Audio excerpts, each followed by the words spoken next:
And the more I learned, the more I realized I was lied to. We're taught to go to school, to get a degree, to get a job, so we can then get a job and climb the corporate ladder. But wealthy people don't do that. Wealthy people are not working to climb the corporate ladder. They're working to... I think you gotta have a dream. The School of Greatness. Really? Yeah. Please welcome Lewis Howes. What is the big thing that you wish everyone knew about money before they started making it? Oh man, well, it goes back to, I guess, just the basics, because most of us, myself included, are never taught a thing about money. We're told, go to school, get a degree, get a job, and all you figure it out. Right. And then what happens for the majority of people is you end up broke, you end up struggling financially, and you can never figure out why. So the first thing is, what is it that you want to achieve in your life financially? And then you have to go out and figure it out yourself, because unfortunately, school will never teach you this stuff. So you didn't learn this in high school or University of Michigan or No, never. law school? They didn't teach you any of this stuff? I went through high school, I went through college, I went through 1 year grad school, and then I went through law school, and I never once learned a thing about money. Never once learned a thing about budgeting, never once learned a thing about building wealth, never once learned a thing about investing my money, and never once learned a thing about passive income. Yet here I am today with a law degree, and I haven't worked a single day as an attorney. Why not? Well, it doesn't make sense for me financially, and it's not my purpose. So, I grew up in a traditional Indian house. Right. Doctor, lawyer? Well, for me, I had two options: doctor or failure. Those are the two options that I had. Right. My parents are immigrants from a state in India called Punjab, and my parents came to the country with very little. And so, I saw my parents work their butt off every single day. If my dad got a Saturday and a Sunday off, it was considered a long weekend. And so I didn't get to spend a lot of time with my parents growing up. And they would always tell me that, you have to go out and become successful. And I completely agreed, because I wanted to give back to my parents. I wanted to help support them. And I figured, okay, if I want to become successful, I should follow the steps that we're told to become successful. What are those steps? Go to school, get a good degree, get a good job. For me, in my case, it was become a doctor. And along that way, it was in college, I realized that something's wrong. Something's not adding up. And it actually happened. I was studying to get into medical school. And as I was studying, I started reading other business books and financial books. And I remember this. I was in the library studying, and I went onto Google, and I searched the richest people in America. And you see people like Steve Jobs, Warren Buffett, Bill Gates, Mark Zuckerberg. And I was like, none of these people are doctors. None of these people went down that traditional route of, getting a degree, doing a good job. Am I missing something? Because I thought that if you go to school, get a good degree, you can make a lot of money. And if you work harder in school, get better grades, you'll make even more money. So I thought it was just directly correlated. Your grades, your income. And that's when I started questioning things. And I realized, maybe this isn't right. And as you start to go down deeper and deeper down the rabbit hole, you start to realize, oh my God, everything that I've been told is a lie. And so that kind of pushed me into this whole painful, emotional journey of learning about money, learning about entrepreneurship, learning about what does it mean to become wealthy and how do you actually do it. Right. So that was kind of the initial phase for me, and then I had to go out and actually start learning it. Yeah. And the first real experience of that for me was I had this event planning company that I started in college. And the reason why I started it was because when I was in high school, I worked at Indian weddings. So I got to know a lot of the DJs. Right. And when I was in high school, these DJs were like, hey man, you know a lot of people in high school. How about we host a teen party for your friends in high school? I was like, all right, that's fine. Why not? Started this little teen party business in high school, and I go to college. Don't know what to expect because my parents didn't go to university here. I think everybody goes to college to study hard and become this big thing in college. I get to college and everybody is partying. Yeah. They're blowing their money that they don't have on alcohol. They're drinking. I don't drink. I don't smoke. I'm not into that party scene, but I need something to do on Friday nights. So I was like, why don't I just take this teen party business that I had in high school, bring it to college? And that's what I did. My freshman year, I was 17 years old. I started knocking on the door of every club, venue, bar, restaurant, asking if I could host a party here. Some would say, yeah, it's going to cost you $10,000. Some would say, yeah, it's going to cost you 20 grand. I don't have that money. Right. But then one or two said, you can do it here. We're not going to charge you a penny. just give us half of the cover charge, half of the money that you bring in. I said, okay, now I'm in business. So I started making a little bit of money doing this, and I had some cash saved up. And I'm starting to read these business books, and every business book said, wealthy people invest in real estate. I don't know what that means. I don't know any real estate investors. My parents aren't investors. And so I was like, okay, if wealthy people invest in real estate, maybe I should invest in real estate. And this was right after the 2008 crash, and I'm in Michigan, where real estate was hit extremely hard. So I was like, all right, I would like to invest in real estate. I'm studying for my medical college admission test. I start going to Google because I'm bored while I'm studying for this exam. I'm reading about the Forbes richest people. None of them are doctors. None of them are people that work the traditional path. And I have this idea to start investing in real estate. So I started looking at real estate in between my study sessions. And on August 22nd, I took the medical college admission test, the MCAT. On August 23rd, I closed on my first real estate investment property. Wow. How old were you? I was 19. Holy cow. It was $8,000. Was the investment? Was the price of the condo. The condo was $8 grand? $8 grand. How'd you get a condo for $8 grand? This is right after the 2008 crash. Wow. You got it on foreclosure or what? It was out of foreclosure. That same condo was selling for about $150 grand just a few years prior. Come on. Yeah. And so I came in. It was actually listed on sale for $8,400. I made an offer for $4,000. They came down to $7,000, and I was still trying to push them lower, but then they said they had another offer on the table. I didn't want to lose it, so I said, I'll give you $8 grand, right? Wow. So I bought it for $8 grand, put in a few $1,000s worth of work, and I leased it for $600 a month. And now all of a sudden, my mind was blown because I kind of had this idea of what entrepreneurship was. I had never heard that term until I came to college, but I was running this event planning company, and I'm starting to learn about this thing called entrepreneurship. And now I had this condo that's generating me this like almost passive income. I say almost because I was making a lot of mistakes in the beginning. But now I'm like, wow, this investing thing is very unique because I never learned this in school. My teachers never taught me this. But why am I working so hard in school? I mean, I want to become a doctor so I can ultimately make money. Now I start having this, I talked about an emotional dilemma. Why am I becoming a doctor? Okay, I want to make my parents happy. Check. I want to be successful. Check. Do I really want to be a doctor? Maybe. And now I'm starting to question my actual beliefs. Because if I become a doctor, how do you make money? You treat people. I kind of have this entrepreneurial mind. I want to become successful. How do you make more money? You treat more people. So it's like, this kind of runs into a dilemma because if I'm trying to maximize my income as a doctor, I got to maximize how many patients I see. Maybe that means I don't get to give the best value to each individual patient. But as a human, I want to provide the most value possible. So I started to kind of face this dilemma where maybe I'm becoming a doctor for the wrong reasons. Interesting. And then I run this idea by my parents. I don't want to be a doctor. And they're like, absolutely not. My dad was angry. My mom was furious. It took my mom about 1.5 years to believe that her son was not going to be a doctor. Oh man. And when I say it was tough, like my parents would tell all their friends, Jasper's not going to become a doctor. Oh wow, you're not becoming one. I'm not going to become one. Now I'm getting calls from my family in India. I'm getting calls from my family across the States. What are you doing? You're a disgrace to your family. Exactly. I heard that again and again and again. But I was like, this is not for me. And I started to realize that there's more to this thing. So now I started to go down this financial education journey. And the more I learned, the more I realized I was lied to. Like, we're taught to go to school, to get a degree, to get a job, so we can then get a job and climb the corporate ladder. But wealthy people don't do that. Wealthy people are not working to climb the corporate ladder. They're working to own the corporate ladder. I didn't even realize that you could do that. Now, you can climb the corporate ladder and work to own the corporate ladder at the same time, but it's a different mindset, right? Right. Most of us are taught to get that degree so we can do one thing, climb the corporate ladder, earn a bigger salary. But if you only rely on your salary, you're just one step away from being broke. Because if you lose your job, something happens to you, you can't work or your company goes down, you lost your salary and now you have no income coming in, and now what? You're scrambling for a job, maybe you have some savings to help take care of you. Right.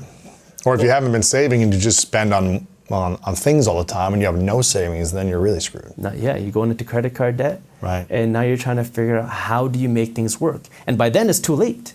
This is where you gotta be proactive. And now I'm just like, this is crazy. Why was I never taught this? I was never taught about wealth. I was never taught about investing. I was never taught about this sort of financial education. But why aren't we taught this? And that's when I realized it's very profitable to keep people financially uneducated. It's profitable to keep people poor. Interesting. What would you say is the main system that keeps people poor then? It goes down to so many different things. The banks profit when you're financially uneducated because they'll keep you saving money in the bank. They'll keep you in consumer debt. If the banks lived by their own advice, which is save money, the banks would be losing money. When you go and deposit $1,000 in the bank, that cash that you deposited is a liability for the bank. An asset is something that puts money in your pocket. A liability is something that takes money away from your pocket. So when the bank has your cash, it's a liability for them. They want to get rid of it as fast as possible.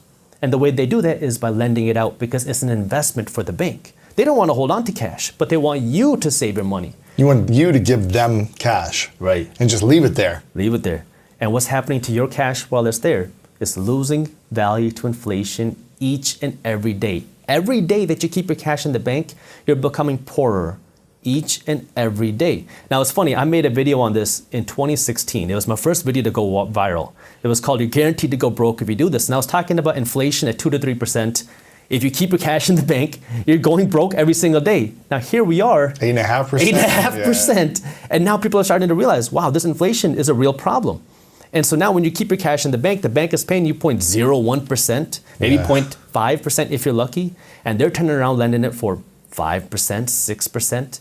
And so the bank does not want to keep that cash in savings because it's a liability for them. They want to keep you spending money on their credit card because now they'll get to earn 18 to 25% in interest every time you spend $1. Wow. Governments want you to be financially uneducated because when you're financially uneducated, guess what? You are an employee and you're a consumer. Who pays the highest taxes? Employees and consumers. Everybody knows that rich people don't pay taxes. It makes people angry, but a lot of times we don't understand why. Right. And we get angry at the wrong things and the wrong reasons. Yeah. But the more you make as a business owner, until you're like uber rich, I feel like you're spending a lot on taxes. You are. And you know what? And there's a lot of things that you can do legally to pay less money in taxes. And there's different ways that you can invest your money to pay less money in taxes. So I'll give you a couple examples. Yeah. So let me start with this. Tax avoidance and tax evading are two similar words with two very different outcomes. This is one of the first things that you learn in law school. Tax evading is illegal. Yes. You go to jail. Yes. Tax avoiding is legal, and then you get hated for doing that. But this is the way it works. But you're playing within the rules of the system. And if you learn the IRS code, it's a rule book. Mm-hmm. And the people who understand the rule book are the people who have the money to hire the good accountants and the good attorneys. But you're not an accountant, but have you studied the I have studied a lot of tax law. Really? Yeah. And so what happens is wealthy people will understand how this works, play within that system, and pay little to no money in taxes. What are 3 things that people who are making $500,000 and above should be doing to avoid taxes better? So let's start with, I'm going to assume that you have either some sort of your own income, you're a side hustler, or you are a business owner. Yes. So if you make $500,000, let's assume that's profit. You are taxed on income. So if you take out a salary, that's going to be taxed. Now the question is, what is a tax deduction? Or the better question is, how can you make something a tax deduction? Because anything can be a tax deduction if you know how to make it a deduction. Mm-hmm. So that's the question that you have to ask yourself, because if you don't have an income, you don't have any tax. Right. So this is what wealthy people are doing. So I'll give you an example of it being done, then I'll show you how people can do it on a potentially smaller scale. Elon Musk, he is probably the biggest example of this. He never got paid a salary running and owning Tesla. He got paid in stock options. So these stock options were Was this even before it was public? This is, I think it was around the time that it was public, or maybe a little bit before. Okay. But he's been getting stock options for a long time. Sure. But the stock options that he gets, or originally got, were at $6 a share. So when the stock went up to $1,000 a share, and he was given millions of these stock options. Now, he has, on paper, a lot of money, but that money isn't in his bank account. Mm-hmm. So what he does is, instead of selling it and having an income, he goes to the bank and says, hey, I have these stock options which are worth billions of dollars. How about you give me a loan? at 3, 4, 5% interest, no bank is going to say no to that because the value of this is so much, it's billions of dollars. I mean, you can make the number smaller, but no bank is going to say no. He takes that loan, pays 3 to 4 to 5% interest on it, and if his company grows, his stock value grows by 6%, he just made a profit on that. He didn't have to take any money out, never took an income, doesn't pay any taxes, and is able to now spend his money, live free, buy whatever he wants, live rich, and not pay a penny in tax. So he didn't have to sell any of the stock, because if he sold it, he'd pay an income tax right when you sell it. Instead, you get a loan out from the bank. And you don't have to pay tax on that loan. When you go and get a mortgage You're to buy a getting home, into debt. it's debt. It's not taxable. It's not income. If you go and refinance your home, it's not income. It's cash that you have in your pocket, but it's not income. You're taxed on income. So now your job now as a business owner is strategically, how do you not have an income? Now you might say, well, I need money to spend. Sure, of course you do. But how can you now strategically use your income to pay for your lifestyle? Now, again, it's got to be within the rules, so talk to a tax advisor. But right now, after the pandemic, one of the things that the presidential administration wants to do is encourage people to eat out, eat at restaurants, because restaurants were hit so hard by the pandemic. So what did? They created a 100% deduction on food through 2022. So if you go out to eat with your team, it's a 100% deduction. It's all write-offs. It's a write-off. I'm here in San Diego. Well, we're in LA right now, but I'm here on a 2-month business trip to San Diego with my business partner. I have to rent a car. I actually got a Ford Mustang because I always wanted a Ford Mustang when I was a kid. That was like my dream car. So I got one here with a convertible. Nice. And we have to go to business meetings. We have to go out and explore San Diego, do these things. My business partner is my wife. We're staying in an Airbnb in beautiful San Diego. Guess what? These things are tax deductions against my business. I'm here working. When you're an entrepreneur, everything is work. Now the question is, how do you spend your money in a way that is going to give you a tax write-off? But you have to be smart here, because you don't want to just blow $500,000 so you don't have to pay 150 grand in taxes, right? Like my accountant called me up last year and said, Jaspreet, you need to go out and buy a G-Wagon. I said, what? I don't want to buy a G-Wagon. Why? He said, well, there's this tax deduction going on saying if you go out and buy a heavy car, it's still going on right now. If you go out and buy a heavy car, you can deduct up to 100% of that value of that vehicle right now. Really? And because you're an influencer, you can potentially claim that as an influencer, you need a G-Wagon to help you support your lifestyle. The tax code allows this.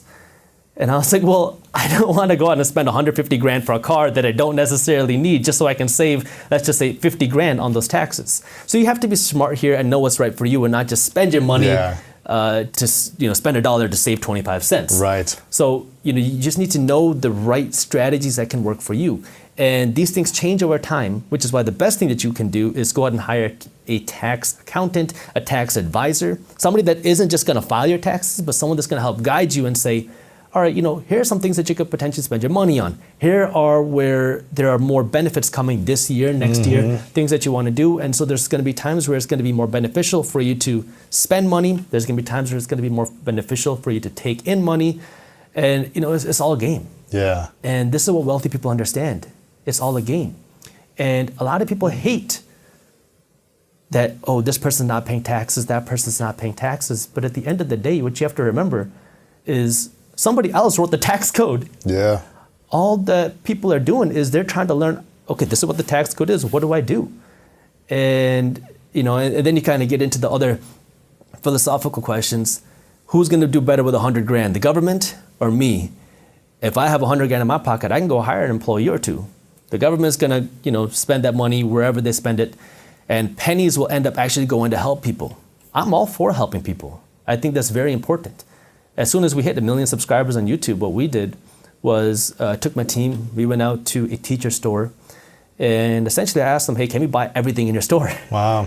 Because, the whole, during the pandemic, people weren't going to class in person, and so a lot of these businesses were hurt. And I said, can I buy everything? And she said, well, we need some of this stuff for our teachers. I said, what can we buy? So then we went out and bought a big chunk of the store. Mr. Beast style. Mr. Beast style. It was a fun video. Took the team out kind of as a celebration. We bought a big chunk, took it out to a school in Detroit, gave it to them for free. And then I asked the principal there, as a friend of mine, I said, how many teachers do you have? I said, okay. And I gave every one of his teachers a $500 check to help them help support their students. Giving is important. But it goes back to the tax question of who does a better job with their money, right? Entrepreneurs who are working to create more jobs, who are working to produce more value, or the government, which, may not be so good with their money. Absolutely, yeah. So you started doing the real estate thing early. Are you still a massive investor in real estate? Or what's your approach on it now? Yeah. So this is an interesting question that you asked, especially right after the tax question. So real estate is one of the best tax games for investors. That's one of the reasons why wealthy people love investing in real estate, because not only can you get cash flow, but you also get tax benefits. I started investing in real estate when I was 19 on accident. I went through a lot of pain. I remember when I told my dad first, hey dad, I want to go invest in real estate. He was like, you're stupid, go study, go become a doctor. So I started investing in real estate then, and I continued to buy homes. And I remember, this is right after the 2008 crash. I was buying homes for like 30 grand in good areas. I remember home prices went up to $50,000, and I was like, that's a lot of money for a home. I didn't know anything else, right? That's all I saw. And so to me, I was like, that's expensive. But I continued buying, and I still am buying, but not as much as I was before, because now I've been working on a couple other businesses. And so what I'm realizing is, okay, when I invest my money in real estate, my goal is to get a 7% cash on cash return on my money.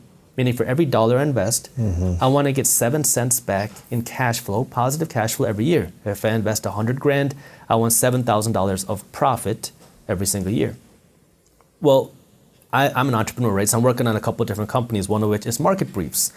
And so now I'm in this position where, what do I do with this cash? I can take this money, put it in real estate, get a 7-8% return on my money, or I can put it in Market Briefs, which would be a bigger tax deduction, because now, if I spend money in advertising, I spend money in marketing, I hire more employees, we have a smaller profit, but then I can grow the company significantly faster than 7% a year. So what I've been doing now is investing more of my money into Market Briefs, because it's something that I'm super passionate about. Like, I love real estate. I love revitalizing homes and buildings and really helping to build the neighborhoods through that. But Market Briefs had such a different value in the sense that we're making financial news accessible, because I didn't grow up learning about money. Right. And CNBC looked cool, but I never understood anything that was happening there. They have all these confusing terms that are going on. So it's a way to make financial education and what's going on with money more accessible to people, because I'm realizing how important that is to me, because the more and more I talk to people, the more that people listen to what I say, the more I hear, oh my God, I wish I would have learned this when I was younger. I'm like, yeah, I know, me too. And so it's like, it's important for me to help get that message out there, because it's so needed. We talk about, especially in Detroit, food deserts, where there's areas people can't get access to healthy food.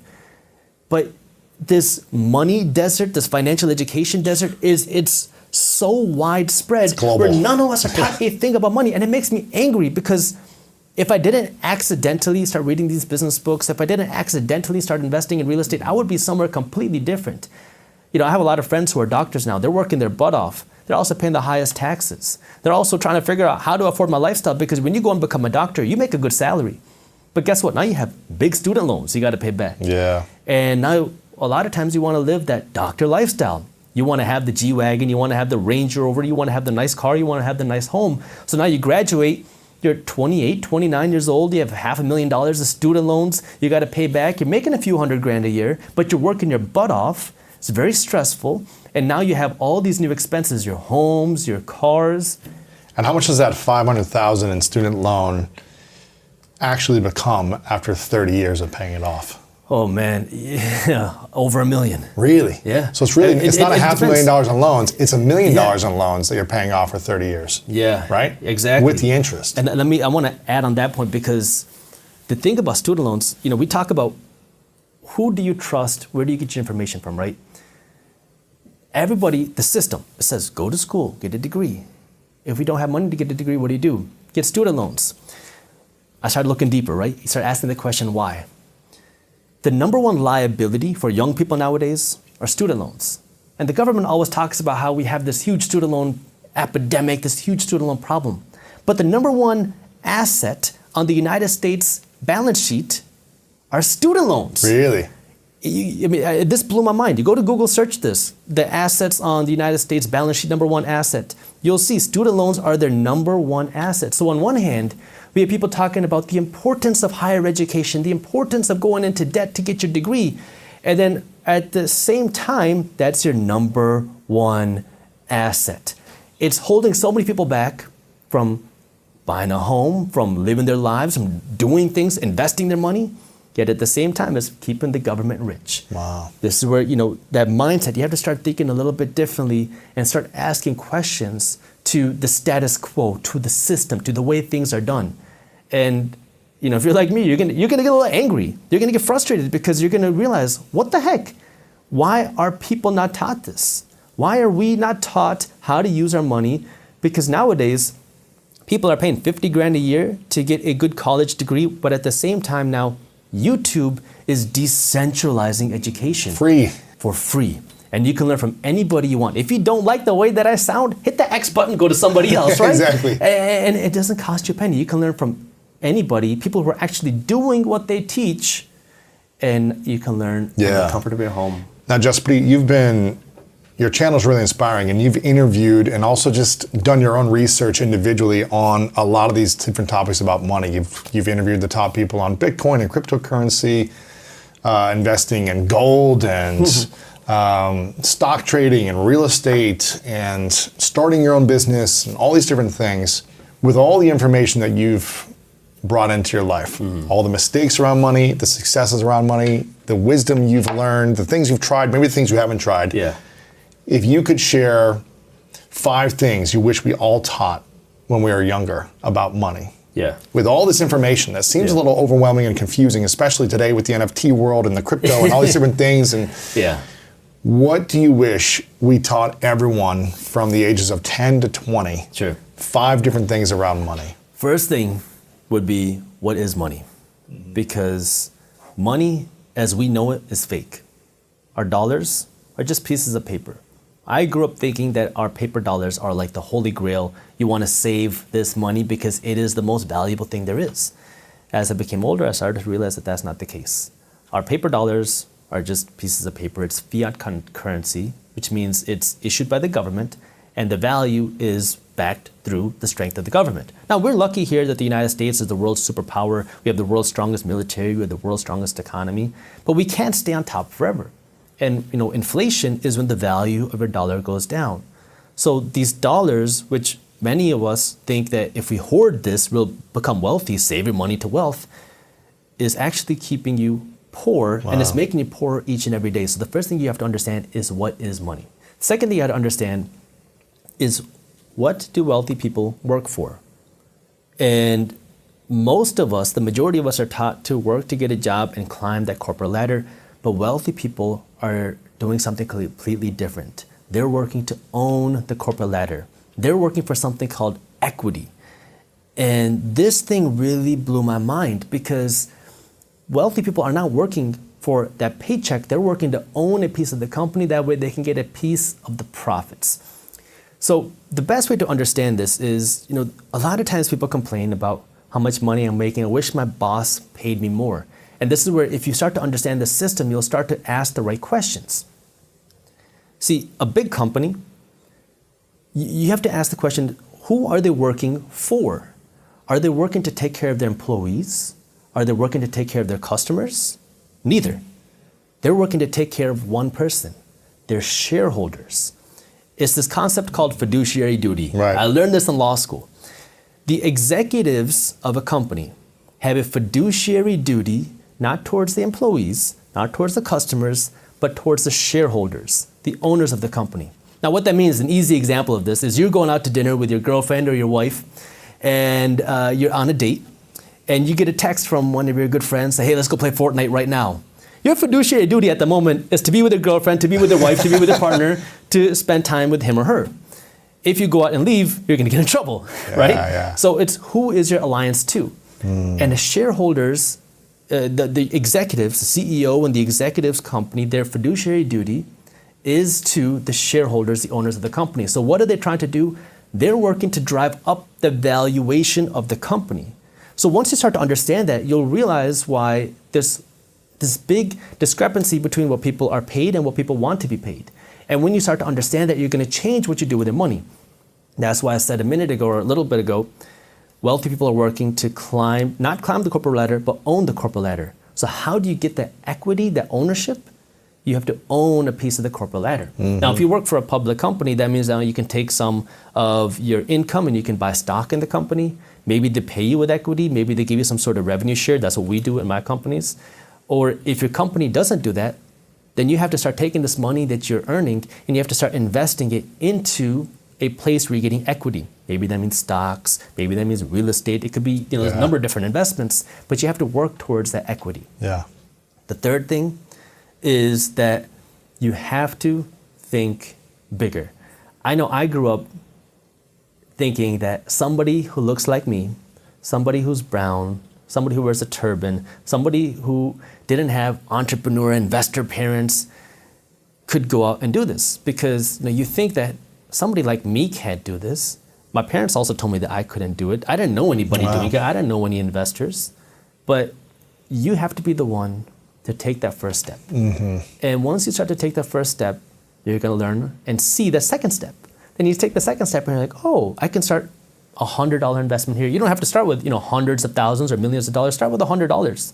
Apps on the internet make it so much more accessible. Right. But anything is possible. If you live in America, you speak English, you have more opportunities than really anybody else in the world. People would literally risk their lives to come to this country because there's opportunity here. And so if you're here, you have the ability to understand what you and I are saying, and you have that technology to do it, you're blessed. Yeah. Now, what do you do with this, right? You have to go out and start learning. You have to go out and start doing. And then the next thing that you have to do, Number four, is you have to understand the concept of debt. Because we live in this consumer culture. And it's interesting where, we want to live this flex lifestyle, right? I want to show off on Instagram. I want to show off my new car, my new Chanel, Gucci purse. And we kind of get caught up where I need to live a certain lifestyle that way people can think that I'm rich. But what you're doing now is you're living broke. Right. Making everybody else rich, so people think you're rich. Right. You're product rich, you have a lot of nice stuff, but you're broke. And so when you live that type of lifestyle, you are the reason why Gucci, Louis Vuitton, Chanel are making so much money, but it's keeping you broke. The richest person in the world, sometimes he's the second, sometimes he's the third, is the CEO of Louis Vuitton. No way, really? Yeah, Bernard Arnault. And why? How did he get there? Because everybody wants to look rich. Everybody wants the Louis Vuitton. And I saw this in the pandemic especially. We were in a recession in 2021, but luxury sale of products were breaking new records. Come on, really? They're breaking records in 2021. Why is that? Stimulus checks went out, people had cash, and some people used that money to save, some people used that money to pay down debt, some people invested that money, but a big chunk of people took that money to places like Gucci, Louis Vuitton, and now you go and spend it. You would think when the economy is, I guess when people are losing their jobs and there's financial uncertainty of the future, you'd think people would be saving or investing, not spending on luxury goods, especially if you can't even go outside to flex it. You can only do it on social media in the comfort of your home. You don't need to go outside anymore. You can just do it on social media. I know. And so if you don't have the cash to do it, people are going into debt to buy it, and it's becoming easier and easier because of now things like buy now, pay later. Right. It is one of the fastest growing industries in fintech. I love financial technology, but it breaks my heart. I mean, it rips my heartstrings when I see the growth of this buy now, pay later, because what does that mean? I can go out and buy anything I want, not pay for it today, pay it off over 3 months, and then if I don't, I get slapped with 25% interest. And if you are 18, or let's just say 21, I give you $6,500. You never invested another penny, but you invested those $6,500, and you could get an 18% return on that money, and you retire at 65, and you look at this investment portfolio, you would have over $11 million. Wow. Now, everyone watching this saying, where the heck am I going to get 18% on my money? Exactly. but your credit card company is doing it every single day. $6,500 is what the average American household has in credit card debt right now. And you're turning around paying these companies 18, 20, 25% a year, and they're the ones that are getting rich, not you. So what's happening? You're going into debt to buy liabilities, which are things that lose your money, and then you're paying interest on top of that, which is making everybody else rich, which leaves no money in your pocket to make yourself rich. And you have to break out of that mindset. So what do we need to know about debt then? How do people get comfortable understanding about debt, either using it in the right ways and eliminating the debts that don't support our financial growth? Yeah, so the first thing is never finance anything that isn't gonna pay you. Okay, so Give me an example. Gucci, your vacations, your car, stop financing these things that aren't paying you. And people are gonna get upset when I say your car because they're gonna say, wait, how am I supposed to buy a car without a car payment? Don't buy a $100,000 car unless you got the money in the bank to buy it, and plus more. Buy a used car for $6,000. Exactly. Go buy a used car, good working condition car with cash. Ride it for 10 years. Exactly. The first time I made $1 million in a year, my car was $500. Dude. My employees had better cars than I did. I had a $4,000 car for the first 5 years living in Los Angeles. $4,000 car, used car, 1997. I love it. Was the car when it was made. And that thing was great. Yeah. You know, it was comfortable, got me from A to B. Yeah. It didn't break down. Exactly. I didn't need to be flashy. Exactly. I still have my $500 car. That's great. I still drive, you know, and it's one of those things where, you know, because I fell into this trap where the first time I started making money, you know, in my culture, cars are a big thing. The Punjabi culture, people really want to put money in their cars. They want to look cool, right? So when I was 16, 17, I started making a little bit of money because I was doing my side hustles. The first thing I did was I put new rims on my car. Then I put tints on my car. Then I put HIDs on. I had two 12-inch subwoofers in my trunk, right? I put the tints on. I put a new sound system in there. Lights around, glow in the dark. Yeah. I had a Toyota, right? And then the next thing I was going to do is I called up my cousin. I said, guess what? I got $3,000 in the bank. I'm about to put Lamborghini doors on my Toyota. You're crazy, man. And he's like, Justin, you're stupid. Don't do that. And so he sat on the phone with me for like 20 minutes convincing me not to do it. Luckily, I didn't. I'm really glad I didn't. But that's where all my money was going. I looked cool. My car was cool. And that's where all my money was going.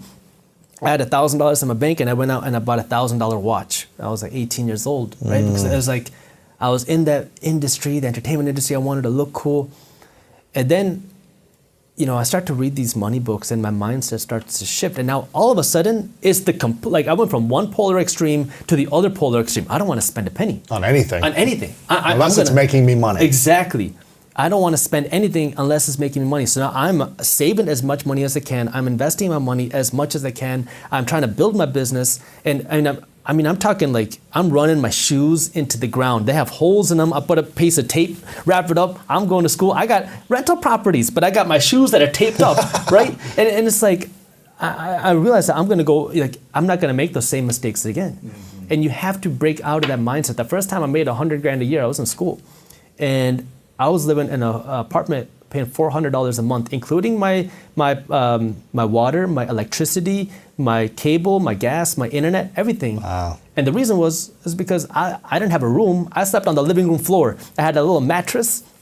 I used to pull that into the living room, put that down, go to sleep at night, wake up, fold up the sheets, put them away, drag the mattress back into the hallway because I'm like, you know, I realized that the power of compounding your money. I realized the power of putting your money into the right assets. And I'm like, this is my time to build. I've been blowing this money that I'm earning on things that are making everybody else rich. Right. I'll spend money on that stuff a little bit later. Right now, I want to make myself rich. Yeah. And so, you know, you have to just first understand what it is that's worth spending money on and what's not. And then, you know, if you do have that debt, you've got to come up with a strategy to pay it down as fast as possible. First thing you can do, if you have a lot of credit card debt, call up the companies. See if they're going to be willing to just give you a lower amount. See if they're willing to work with you. Say, look, I got $10,000 worth of debt. I'm never going to pay this off. It's not going to happen. How about you work with me and give me $5,000 and I will work to pay that off. Right? You start to work with them, see if you can do something. Then you can consider moving some of that money to a 0% APR card if you have 12 to 18 months to do that. That way now you can aggressively, you got to do the smart, because if you're just going to keep doing the same things you were before, don't do it. But you have to start aggressively paying it down. You stop spending money. That way now you can pay down this debt as fast as possible, and then you work to earn more money. And the money has to go somewhere as you're earning more money. You live the same lifestyle, if not smaller, and you take all this extra money and you use it to pay down your debt. That way now you can start building, right? You got to lay that foundation. You got to start working to grow upwards, but you have to get aggressive. Is there ever a time where people should go into debt, the right type of debt? The credit card debt, the student loan debt, buying a car and going in debt on that, those things I'm understanding, it's not helping your financial future. Yeah. When is it the right time, or is there a right time in your mind to take money out and spend interest on that money? Depends, right? If it's something that's going to make you income and you can manage the debt, then yes. But it's not for everybody. Right. Some people don't have it in them to manage the debt. Some people don't have it in them to manage investments. Some people don't have it in them to run a business. If you're not the entrepreneurial investor type and you don't like looking at numbers, you don't like managing money, you don't like trying to grow this, stay away from it. Now you go up, maybe you can get debt to buy a home, but that's it. But if you are more the entrepreneurial type, you have it in you that you want to grow. Now, if you're using debt, you should only be using debt to buy something that's paying you with income, something that's going to make you more money. Do you have any debt out right now? Right now, I do not. I have people paying me loans, but I personally don't have any debt right now. I kind of went through this phase where I have all this real estate, but I have no debt on it. And the reason is because I'm waiting for the right opportunity. I will have more debt. Really? Yeah, I'm just waiting for the right opportunity, because right now all my real estate is paid off. You've paid off all the real estate? How many properties do you have? Units in the dozens, a number of units, but now I'm just waiting for the right opportunity. And it's all paid off? All paid off. So now there's just cash coming in? It's cash coming in. And do you still have that I still got that one. That's rented for $850 a month. That $8,000 place? $8,000 place. That's just bringing in $800 a month now. $850 a month. Clear and free. Yeah, you got to pay your expenses, your property taxes, Yeah. your insurance, your maintenance, your management fees. But right now I have no debt on it. And so now what I'm waiting for is... And how much could you sell that for now?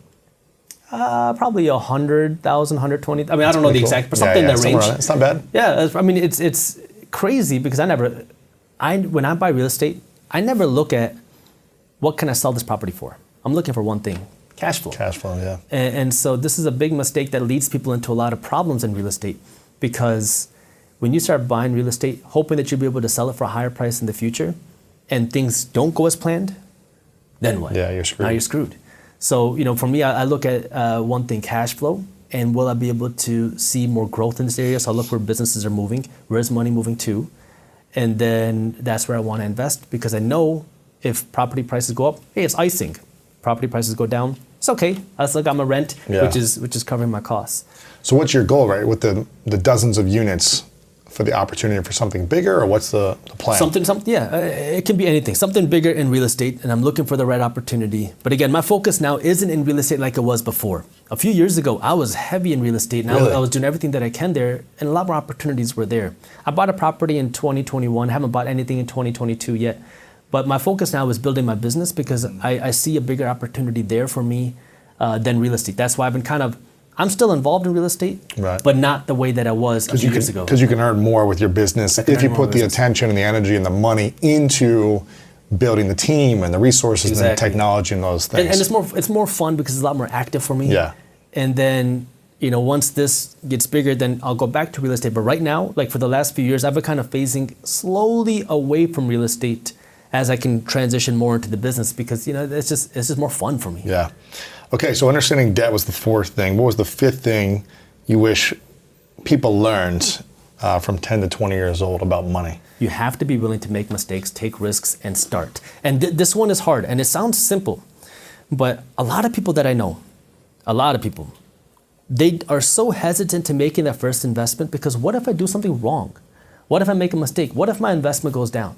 And so the simple thing that's happened to me multiple times. Yeah, but you learn every time, right? Yeah. It's your tuition. It's your real tuition. And you have to be willing to try things, because if you don't, you're going to get stuck in the game of what if. What if I lose money? What if it doesn't work out? Well, what if it goes up? What if you learn? I have made a lot of mistakes. I made a video on my YouTube channel where I went through my worst real estate deal ever. It was my third property that I ever bought. It was a home in the city of Detroit. And I made every mistake possible. Now, I'm still in college, right? I don't know what's going on exactly with real estate investing. And I mean, I bought the property, and I bought it because my contractor at the time told me that we can make a lot of money on this deal. We'll be able to rent it out. We could flip it if I wanted to. And he was like, don't even worry about getting a home inspection. Now, when I buy a property now, the first thing I do is I get a property inspection where somebody walks through the deal, makes sure, a third party, an independent person, and they tell me anything wrong with the property in the foundation, in the plumbing, in really anything with the property, so I know what I'm getting myself into. And so he told me don't do that. He said, don't worry, I already walked through. He's a contractor, so I figured he knows what he's talking about. All you have to do is spend $5,500, and I will make sure this property is ready to go. Wow. So I said, okay, let's do it. So I bought the home. I gave him a check for half, or maybe $2,500 or $3,000, something around there, $3,000. And a week goes by, nothing starts. 2 weeks go by, nothing starts. And I call him. I said, hey man, what's going on? Like, I thought we were going to have this done in 2 weeks. Here we are 2 weeks later, and you haven't even brought your materials here. So I got caught up with something. Something's going wrong. And so now 2 more weeks go by. He brought some materials there. He started painting one wall, and that was it. And so, I'm getting upset because now it's like, every day that this property is now leased out it's costing money. Yeah. And still nothing's getting done. Another 2 weeks go by, and now I'm like, okay, look, what's going on? We got to get this taken care of, because now we're 6 weeks into this deal. You haven't done a single thing. You keep putting me off. You took my money, and nothing's happened. And so, long story short on that, he ran away. He was having financial difficulties. That's why he wanted me to close on this deal, because he needed some cash. And now he's gone. So now I have another property that somebody was working on, a manager, and he was having some issues at my property. He was causing some problems. So I figured, he's causing problems there. How about you come work at this property, and you need a home. You can live in this home for free. Fix it up. Just fix it up. Yeah. And so he said, okay. So now I thought, all right, I found a good deal here. I got somebody who'll fix it up. He'll live there, take care of it, and it's going to cost me less money. And so now he's living in this property, and he's like, how about this? How about you just open up a charge account at Home Depot, and I'll just go buy stuff and take care of it at the home. I said, okay. So I go open up this charge account. He starts buying materials, not to work on my home, but to work on other people's properties. Oh my gosh. So now I'm like, dude, like, you're spending my money to go work on other people's properties so you can make double profits over there. You haven't started any work on my home. You're not paying me rent. You have a dog that you're not taking care of who's pooping everywhere in the property, man. And it's not being taken care of. And so now, how do I get somebody out of this home? I got to evict him out of my own property. There's no lease in place. So now we got into all these legal issues of how do we get this person out of the home. We get him out of the home. It took me months to get him out. The property now is destroyed. Trash. Oh man. There's crap, literal crap all over the home. He damaged the place, did not take care of it, and now it's like we have to start all over from negative to start fixing this property up. So now we start fixing it. I got a licensed and insured contractor. We're months into the deal, and he wants, I don't know, like a lot more money, at least 10 grand, if not more, to start doing the renovations. And we start digging deep, and we start to see problem after problem after problem. So now every cost keeps adding up. Now the home is ready to go. And I'm like, all right, fine. And everybody told me, Jaspreet, don't license this home with the city of Detroit as a rental, because nobody does it. And this is, again, after the 2008 crash, Detroit went through its bankruptcy. They were having their own issues, but I don't like to play games. I want to play by the rules. So I said, I'm going to get a license for rental. When you get a license for rental, they're going to send their own property inspectors out to the property, and they're going to inspect it and make sure that it's okay. So now the property inspectors come out, and they say, I need to lift up the home. So what do you mean, lift up the home? They're like, oh, yeah, we need to raise the home. I didn't even know that you could do that. Apparently you can, and it's very expensive. Wow. So I lift up the home. And then we start running the water in the property, and it turns out that the water is not draining to the main city line. Apparently, somebody previously living in this property had poured cement down the main drain. Now, in order to get this property working, we have to bust out the cement in the basement, take out this pipe, put in a new pipe, re-pour the cement, and then these property inspectors start disagreeing with one another. One person says that you need a 10-foot electrical riser, so we make it 10 feet. The next one comes, says, why is it 10 feet? It needs to be 13 feet. I'm like, your first person said 10. And now they start fighting with each other, and we have to keep paying for these inspectors to come back. They keep charging me permit fees for everything. If I want to paint the windowsills, it's a $100 permit fee. Change the smoke detectors, $75 permit fee. So this goes on and on and on and on for months. Finally, now we're approved for rental. I was like, oh my God, like this is the biggest headache of my life. We get a tenant in the property, we get licensed, a tenant's in the property, and now we have the license, and the property inspectors just decides to go back to the property. They don't tell us. They just go back there. Even though we're fully licensed, they had no reason to go there. They knock on the door, and apparently, we didn't know this, the tenant was having a babysitting operation in a property. So now the inspector sees this, that this tenant is running an illegal babysitting operation. He tells us, he fines us, tells us we need to evict the tenant, and now we have to start this process all over again. Man. So after that point, I was like, you know what, just sell this property. Wow. Because this is the biggest headache. And that was the only deal I ever lost money on. But I learned a lot. It was my tuition. So you have to be willing to learn, be willing to make mistakes, and then be willing to grow from those mistakes, go on and keep willing to go. Because the thing that I kept telling myself is, there's a lot of real estate investors out there that have thousands of units. There's no way they're dealing with this with every single one. They have a team. Right. I just got to figure out how to do it. So that's the only way that I could get through that. I think I also don't think people understand that investing can feel like a full contact sport at times. It can feel like you get punched in the gut, in the face, and the ribs over and over again, like you did for almost a year, it sounds like, with this one property. What if that was your first property? You might have said, screw this real estate investing thing. I'm never doing this again. I lost all my money. I'm just going to go back into doing something that is safe and secure that I know is not going to punch me in the mouth every day with another fine and fee and penalty or whatever it might be. So I think people also need to understand this is a risky thing. Absolutely. I've lost a lot of money. I've made a lot of money, lost a lot of money. It never feels good to lose money. It doesn't. It's emotionally charging. It's psychologically can mess with you if you're not mentally and spiritually prepared to understand, okay, it doesn't feel good to go from a few $100,000 to zero.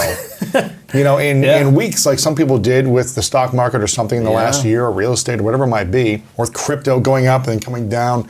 It's a big psychological high and low if you're not prepared for it. And so what have you done psychologically, mentally, and emotionally to prepare for the big swings when you see, oh, my money just went up 10x in the last 3 months. Oh, I'm negative hundreds of thousands in a few weeks or millions. What have you done to prepare for that mentally and spiritually and psychologically? I'm glad you brought that up, because one of the things that I say is that the psychology of investing is just as, if not more important than the actual how-tos of investing. Yes. And that's especially true when it comes to something like the stock market. In real estate, it's tough, but the difference between real estate and the stock market is if you buy a, say, $200,000 home, it's not going to go to zero next week, next month, or really ever, because you have some land, you have a physical property. And the stock market, it can happen. And so there's a couple things that you can do. You invest in stocks too? I invest my money in 5 places: real estate, stocks, startups, cryptocurrency, and physical gold. In that descending order of like value from the most to the least? Yeah, I would say so. And then, if you want to put my business in there, then that would be number one. Startups number one. Your business and startups number one. But I also invest in other startups as well. But kind of, I would say in that order, yes. Yeah. But in the stock market particularly, it is a liquid investment, meaning you can easily buy, you can easily sell. And that's what becomes a big psychological game, because every day people are watching that ticker. I just made money. I just lost money. What's Tesla doing today? Tesla's up $2. Tesla's down $4. And it can really drain you. And I think most people who start off investing their money, they get sucked into that rat race. I did too. Because when I first started investing my money in the stock market, I was like, wow, this is fun. This is exciting. Oh my God. It becomes like a drug. You become addicted to it, because I was waking up every morning. I was like, I'm going to become a day trader. I got it. And so, I took a summer of when I was in college, and that's all I did. Really? I would wake up before the market, and I would read these stock charts, and I would trade these penny stocks. And some days I would make $1,000. Other days I would lose $1,000. And by the end of the summer, I don't think I made any money. You just spent all this time. I spent all my time. And I realized this is not for me. I became so addicted to it. All you're doing is watching the numbers go up and down and ticker symbols, and you're reading these forums. So the first thing is you have to understand that your psychology is important. What I do is I understand I'm not a trader. I don't trade, I don't flip, even when it comes to real estate, really any of my investments. You invest. I invest long for term. the long term. So what does that mean? So I have two strategies when it comes to investing my money. I have an active strategy and I have a passive strategy. I'll start with the passive strategy because that's easy to understand. Every month, I passively invest my money into stocks, physical, gold, and cryptocurrency. Really? And so what that means is it's automatic, Auto payment consistent, going in each and it one, happens yeah. all the time. So You doing index funds with stocks, or in what stocks, I do ETFs, low-cost ETFs, and I have ETFs that give me exposure to the S&P 500.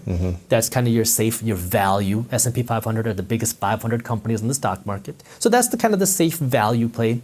I have some ETFs that give me exposure to innovation, startups, growth, because I like that space. Much more risky, but you could see more potential upside. Risk means you could also see more downside. And then I also have ETFs that give me exposure to emerging markets. These are countries that are overseas, countries like China, India, Korea, Brazil, countries that are up and coming to give you some diversification, not just in companies, but also in dollars, right?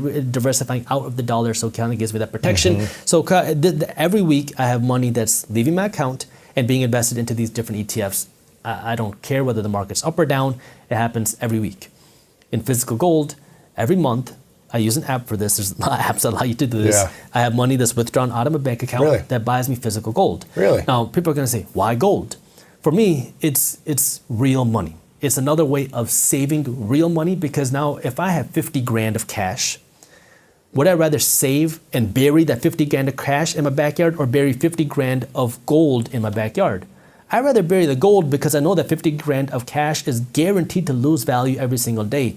Gold is a store of value because it takes time, effort, and labor to mine physical gold. And that time, effort, and labor is represented through the physical piece of gold. So that's why I own it. It's not a huge piece of my portfolio, but it's kind of that insurance. That's the way I look at it. It's protection in case everything else goes wrong, that I have some physical gold. So I have that. And then I have my cryptocurrencies. Now, I'm mainly in Bitcoin. I have some Ethereum and a couple other coins, but mainly Bitcoin. And every day I buy a little bit of cryptocurrency. Again, I know it's volatile. I know you can see big swings up, big swings down. I don't care. I'm buying it every single day. So that's my passive strategy, where it doesn't matter what's going on in the market. I'm just going to keep buying no matter what's going on. Then my active strategy is now where I do more of the fundamental analysis, where I understand where am I actually investing my money. So this requires much more time and more effort on my end. So on the real estate side, I'm looking for deals that are paying me that 7% cash on cash return.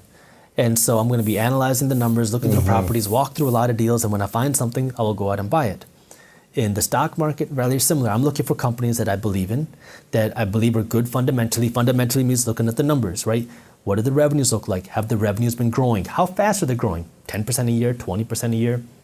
What about the profits? But you also have to look a little bit deeper than just the profits, because you want to see what's going on with the expenses. Where are they investing? Are their expenses going up because the cost of business is becoming more expensive? Or are the expenses rising because they're investing more in their company? So you got to do a little bit of digging in there. And then in startups, obviously I invest in my own companies, but I also invest in startup companies. I love entrepreneurship. I am a huge fan of entrepreneurs. I love supporting other entrepreneurs because I never had that support when I was getting started as an entrepreneur. So one of the ways I can provide the support is through money, through investing in some of these entrepreneurs. So I invest in these startups. Fourth, cryptocurrency. If a big cryptocurrency crash happens, well, I already know what I want to own. I'll just come in and buy more.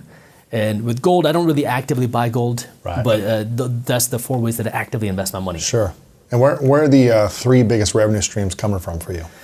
Well, obviously business, and that's across the different businesses. And then the second one I would say is real estate. That gives me that passive cash flow. And those are my 2 real, when I talk about income, cash in my pocket, it comes from my business and it comes from real estate. That's where my cash comes from. Nice. Yeah, it's pretty simple. And what's the number 1 revenue generator in your business? Is it from YouTube? Is it from the newsletter? Is it from some other course or coaching? Or So the business is divided up. I have my personal brand, which is Minority Mindset, right? That's me on YouTube. That's my blog. And then I have market briefs and market insiders. So number 1 would probably be my personal brand. And now I don't think that's going to last very long, though. My personal brand is doing well because I've built up this big following on YouTube, which was completely, it's funny, it's accidental. I never wanted to be a celebrity. I never wanted to be famous. I never wanted to be known. I started YouTube on accident. I was, we talk about risks, making mistakes. I've always been an entrepreneur, and I went through a lot of different business ideas. And one idea that I had, it was in the year of my grad school. I was taking a class on public speaking, and my friend, my roommate at the time, he was like, "You got to watch this show called Shark Tank." I was like, "Okay, whatever. I don't watch TV." He's like, "But watch this show called Shark Tank." And it's all about people pitching business ideas. And this class that I was taking, we had a project where I was supposed to pitch a product to the class, kind of like Shark Tank. I was like, that's easy. I do this like with my friends all day and night long. That can't be hard. So I kept putting it off. I'm a procrastinator, especially when it came to school, because my mind was always somewhere else. And so now, one day I was late to class, like normal. I pick up my backpack and I start running because I was like, I'm a couple minutes late. And it's raining this day. And as I'm running to my class, I stepped in a pothole filled with water. Now my foot is soaked.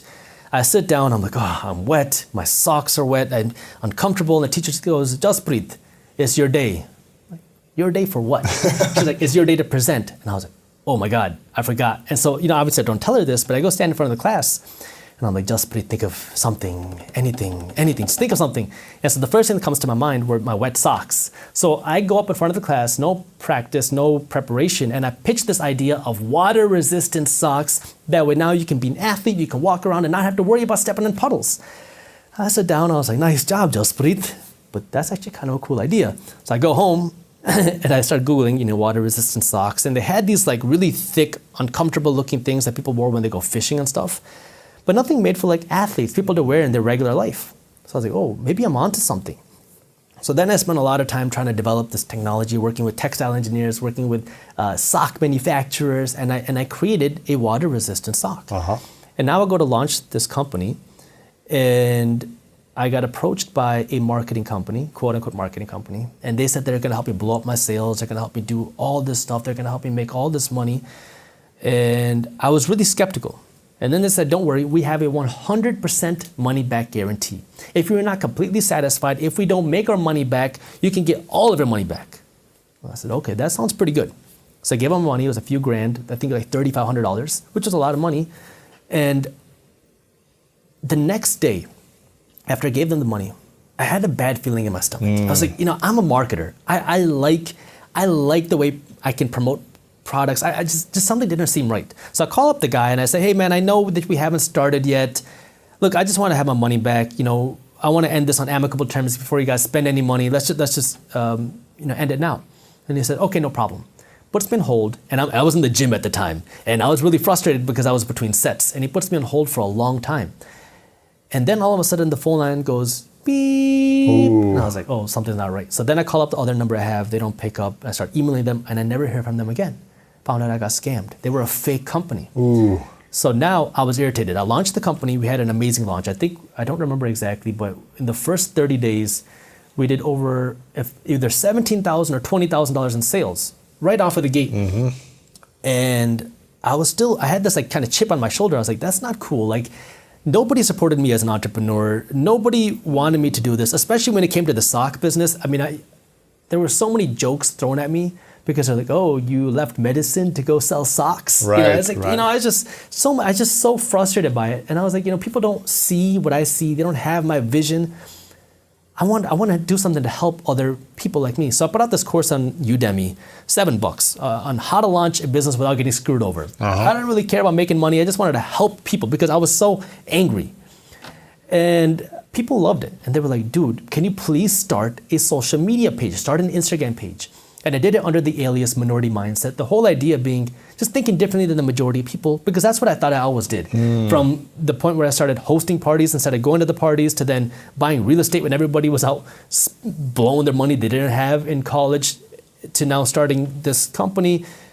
I was like, I have this thing, Minority Mindset. So I called it that. And then I said, okay, I'll start an Instagram page, just posting the same stuff, like just here and there, like things that I wish I would have known about starting a business and about investing and money that I wish someone would have taught me. And then everyone says, "Jaspreet, I like this. Can you make long form content? Can you create a blog?" And I was like, well, English is my second language. You're not gonna like my writing. So no, I can't start a blog, but I don't mind talking. So I'll start a YouTube channel.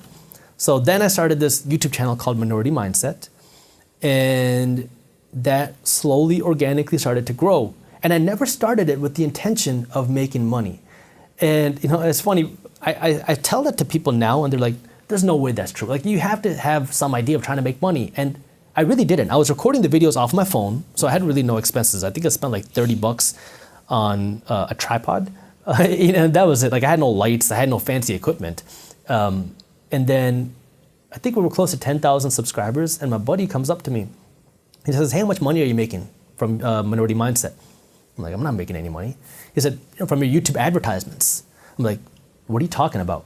He said, you can have advertisements on your YouTube channel? I said, I have no idea what you're talking about. So he goes onto my YouTube channel with me, goes into the back end, the settings, and he's like, dude. Just click one button. Turn your monetization on. I was like, I don't even know that you could do that. This is before that there was even monetization requirements. Anybody could monetize any videos, no matter how many subscribers, how many videos you had. So I was like, oh, I didn't know that I could do this. So, I really started it just kind of with that goal of, I want to put out that information that I wish somebody would have told me, kind of just like that helping hand that, hey, it's okay. Yeah. You're not the only one that thinks like this. It's okay to think a little bit differently. It's okay to try something different. So that was my whole goal. And then it started to grow. And then it became this bigger thing. And around 500,000 or 600,000 subscribers, I was like, wait, I can actually turn this into a business. Right. And so I went through this, I'm an entrepreneur. I was like, okay, Minority Mindset, I'm gonna turn it into a business. So I started these other products under Minority Mindset. I started this newsletter under Minority Mindset. I started, these other educational things. And it started to get really confusing to me because I was like, what is Minority Mindset? I'd be walking down the street and people will come up to me and say, dude, you're Minority Mindset, man. You really helped me out. You saved my life. You helped me get out of debt. And it made me feel really good. Like, I could not believe people knew who I was. I remember one time I was with my dad. We were in Arizona and we were getting acai bowls, which are absolutely delicious, by the way. And we're in line and this guy sees me walk into the store. He was riding his bicycle and he races across the street to come inside of me. And he goes, Jasprit, Minority Mindset, is that you? And I was like, yeah. And my dad's right there. And he just puts his arms around me, hugs me, and he's like, dude, you changed my life. You helped me out so much. You got me out of this position. And I was like, oh my God, no way. Right. And my dad looks at me, he's like, people watch you? Wait, you're not a doctor, that's okay? Yeah, and so it was like, that was like that realization that, oh my God, people are actually paying attention. Obviously you see the comments, you see the subscribers. But until you meet people in person, you really don't know. Exactly, and that it's a crazy feeling. And that time, especially just because, I saw my dad light up and he was like, he was shocked. And that's when I was, I can actually do something with this. So I was creating these products under it, but I was getting confused because what is Minority Mindset? Is it a company or is it me? And, as the entrepreneur, I was like, I'm going to build a company. I'm going to turn this into something. But everybody assumed I'm Minority Mindset, which made it very hard to build a company out of it. And so this was 2021 in December. I decided to go on a thinking trip, and I'd never done this before. And I really recommend this to anybody who can do this. I went to Boca Raton, Florida, and I was there for about a week. And I separated myself from technology, people, everything. And I lived in this really tiny little apartment, and all I had was a bicycle and my notebook. I've done this before. It's a game changer. Oh my God. And so what I would do is I'd ride my bike to the beach in the mornings. I sat there for a couple hours with my notepad and I just started writing down my thoughts. And from everything, not just business, my mental health, spiritually, what do I want out of life? What's important to me? What's happiness? Just starting writing things down. And, I would get to the business, financial stuff. And I started asking Minority Mindset, question mark. What is it? Who is it? And it was at that week I realized I am Minority Mindset. That's what everybody identifies me as. And it makes sense because that is who I've always been. But these companies, they're getting intertwined into something they're being overshadowed. I can't give them the attention that they want. So after that, I came back to the office. This is the complete end of 2022 when I tell the team, 2021, tell the team, as soon as we come back in 2022, we're going to change some things around. So the first week of 2022, we have an all-hands meeting. I was like, here's what we're going to do. We're changing everything. We're going to take our newsletter, turn it into market briefs. We're going to launch this app, Market Insiders. We're going to do all this stuff. And everyone's like, where did this come from, right? And so we implemented all that. And then this is now early 2022. It took some time to implement. Market Briefs now becomes its own company, its own newsletter, where we're providing financial news that's accessible. I talk about accessibility of financial education. For me, that is the biggest thing because, I never understood those big terms. What does the 10-year yield going up 40 basis points means? It doesn't make any sense to somebody who's getting started. Yeah. So I want to make things accessible. So that's what we do. We break it down in a fun, witty email that you're actually going to want to read. Like you're going to look forward to reading this email, and it's completely free. And so we're going to create this into our own company. And we went through a lot of, it was a painful transition because we had issues with the email service providers. We had a company saying that, yeah, it'll work. We spent months transitioning over. The first week that we're working with this company, they say, oh, sorry, you're promoting financial content. We don't allow financial education. Oh, wow. We don't allow stock market. We don't allow cryptocurrency. We don't allow anything related to finance on our platform. I'm like, dude, you've been working with us for 2 months. I've talked to 5 people on your team. They know exactly what we're doing. And now you're telling us this?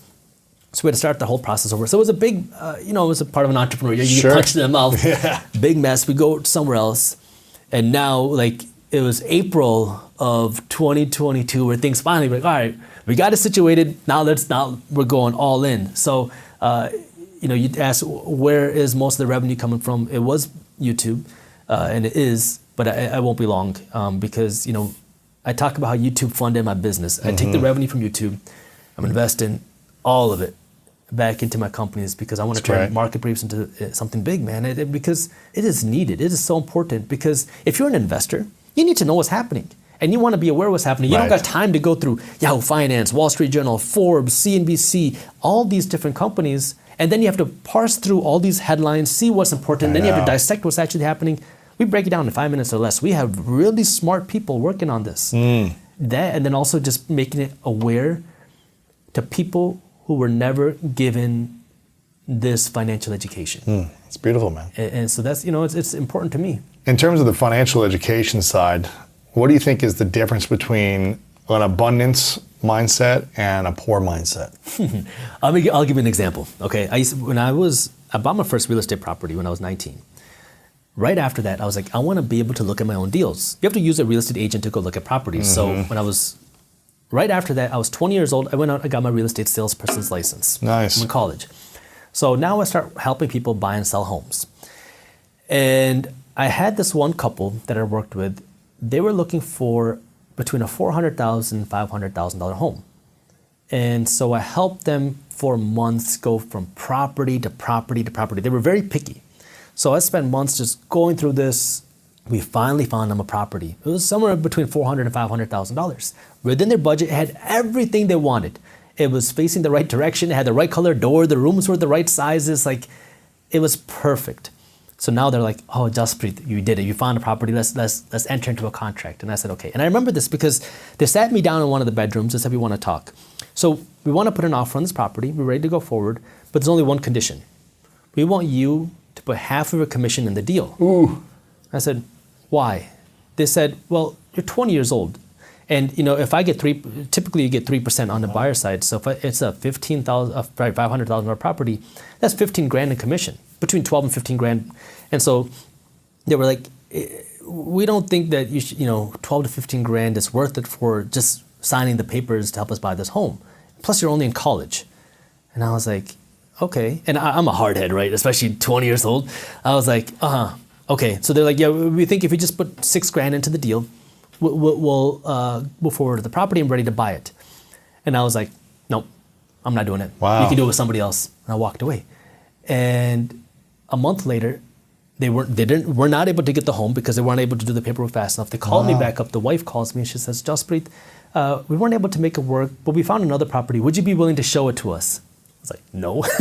So that was, what a limiting mindset is. The first thing is you're looking at what somebody else is making. Instead of looking at what you could get, you're counting someone else's money instead of seeing what you can do yourself. So you're jumping over dollars to pick up pennies. Right. And that's the first idea is you're so worried about what's going on around you, but instead you should be focusing on you. What value do you get? The second part of that is a growth mindset. So, I talk about living below your means, which is important, especially when you're in the early phases of trying to build your wealth, right? You need to be saving your money, investing your money. You too, we were kind of extreme, right? Where it's like every penny we have is going to be invested, it's going to be put back into us because this is our time to grind. Yeah.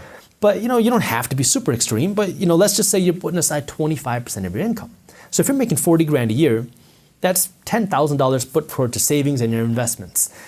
Now, what happens to most people is you say, okay, I realize this whole financial education thing, I'm learning about this investing thing, I want to get more aggressive, I want to do more of this.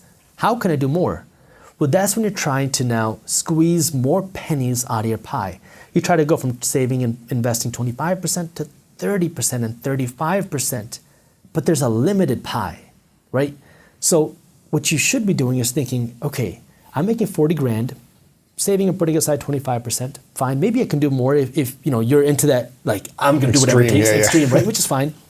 But the bigger thing is, how do I go from 40 grand to 400 grand and keep doing what I'm doing now? Because now if you get to from 40 to 400 and you save and invest 25%, that's $100,000. A lot more than the 10 grand you had before. You're still only living off of 75%. You have the same, that same percentage, but it's so much bigger. It's like growth mindset. It's thinking bigger. And now everyone's going to hear this saying, how am I supposed to go from 40 to 400? Well, the first step is understanding it's possible.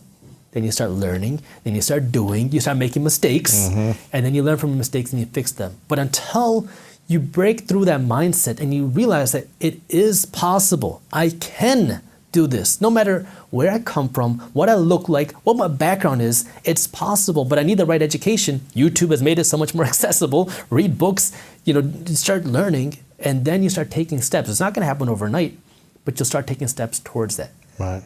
And so it's about building that growth mindset of understanding that there's something that you can do. I love this, man. So much good information here. Lots of more questions I could ask about these things, but you've also got so many great topics that you cover over on YouTube, Minority Mindset, over on YouTube and theminoritymindset.com. Also, marketbriefs.com is the newsletter for people who want to sign up and learn more about these things. Making complex ideas interesting and accessible, which is something we all want. I've got a couple final questions for you. Yeah. This one is something I ask everyone at the end. It's called the 3 truths. So imagine a hypothetical scenario. It's your last day on earth. You've actually made your parents proud, even though you weren't a doctor, but you've been doing the thing that you love doing for the rest of your life. But eventually, it's the last day for you, many years away. And you've got to take all of your information with you, all of your content, your newsletter, your YouTube, anything you create, it's got to go with you. So no one has access to your information anymore. Your written words, your video, your audio message. But you have 3 lessons you could share with the world. And this is all we would have to remember you by. 3 truths. What would you say would be those for you? Yeah, first I want to get to that. My parents are very happy now. I'm sure my mom actually works with me now too. That's great, yeah. But getting onto that. Now they can brag about you, Yeah, exactly. Right? The first thing is think bigger. And the reason why I say that is because a lot of times we hear that, think big.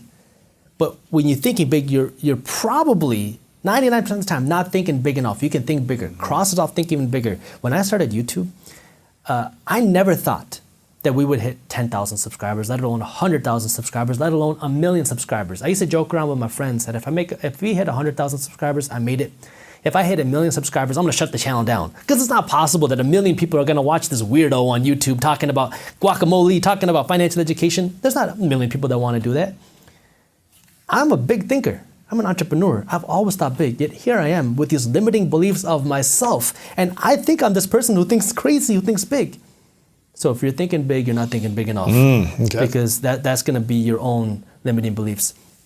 Second, learn the rules to the game. The reason why so many people suck with money is because they don't understand the rules to the game. And this is why a lot of people get so angry. They get so angry about what other people achieve. They get so angry about everything else going on. But what you need to do, the best thing to do is learn the system. I talk about how rich people don't pay taxes and how you can work to own the corporate ladder, and it makes people angry. But the reality is, this is the opportunity for you to figure out how can you do it yourself.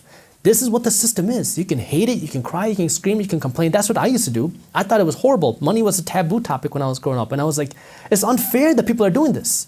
And then I realized, what if I learned the rules? And you can apply it to yourself. And third, be willing to make mistakes. Try. Anything is possible, but you have to be willing to try, make mistakes, and keep getting better each and every day. I love that, man. It's a grind, but anything is possible, man. Jaspreet, I want to acknowledge you for a moment, man, for taking this mission on. I think a lot of people are scared to think about money, to talk about money, to save and invest. I think people are just scared of money in general. And the fact that you're diving into this, making this a part of your mission to educate, to entertain, to inspire, to inform people through many different formats, again, from YouTube to social media to your newsletter and everything else you'll be creating in the future. I think it's really inspiring to see someone, again, from your background, who maybe someone who people wouldn't think would be talking about these things. And you're diving in and you're making it accessible with your unique perspective and personality. So I want to acknowledge you for making the minority mindset really something that people can grasp and understand and start applying small steps and hopefully making it bigger over time. And you know, and the thing is, money is a taboo topic, not just in my culture, but a lot of cultures. And the reason why it becomes so taboo is because we're insecure about our own money. And so we create these smoke screens. Don't talk about it, don't worry about it. But at the end of the day, we're all working for a paycheck. And if you don't think that's true, tell your boss not to pay you, right? Yeah. But the thing that you have to understand is how money plays a part in our lives. Because I'm not saying money is the most important thing or the only thing. It's one factor of our lives. You have to be physically healthy, mentally healthy, spiritually healthy. And when you have these things, that's when being financially healthy, being financially fit can have the biggest impact. I call it my quadruped triangle. And it kind of goes in that order. Because if you are if you're on your deathbed, you're morbidly obese, it doesn't matter if you have $10 million in the bank. The only thing you care about is being healthy. If you are mentally depressed, you're anxious, you're struggling with these mental issues, dude, more money is gonna make you more miserable. You gotta do whatever it takes. Go into rehab, go get a therapist, go do whatever it takes at whatever cost, because more money is not gonna fix that.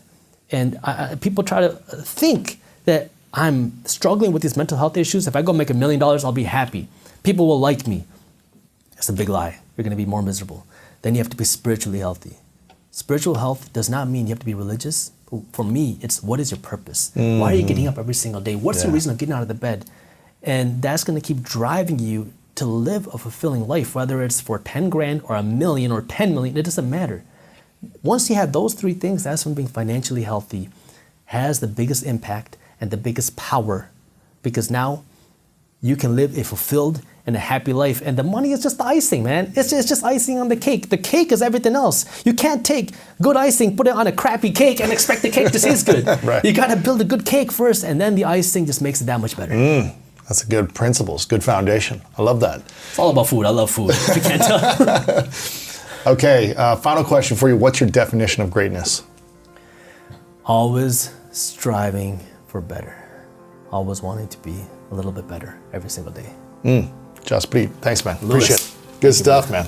One, I would scrape off that you don't know anything. Two, I would invest everything you can in you. It's tax deductible. You never lose it. A person's personal appreciation will always be bigger than any other asset class. I love that. Okay, Bitcoin can't match it. Real estate can't match it. My personal asset appreciation will always, it is infinite